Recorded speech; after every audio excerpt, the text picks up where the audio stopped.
আগামীকাল যাত্রা করবো বাণিজ্যের পথে। কি বলছেন স্বামী? আপনাকে বিদায় দিয়ে এবং আমার 6টি সন্তানকে বিদায় দিয়ে আমি কেমন করে থাকবো এই পাঠানের স্বামী?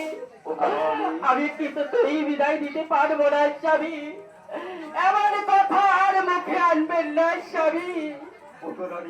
তুমি একটিবার ভেবে দেখো, আমি বাণিজ্যে গেলে যদি সবাই লাভবান হয়, এই রাজ্যের প্রজাগণ যদি লাভবান হয়, তাহলে আমার 6 পুত্র চলে গেলেও আমার অসংখ্য পুত্র এই রাজ্যে বাস করছে, তাদেরকে তুমি হাসি মুখে আমার সঙ্গে বিদায় দাও। আমি বাণিজ্যে গেলে আমরা সবাই লাভবান হব। স্বামী, স্বামী, আপনার হুকুম আমি কখনোই অমান্য করিনি, আমি আজও করব না। চলুন পাশানে, আপনি হাত মুখ ধুয়ে আপনি কিছু নাস্তা জল পান করবেন।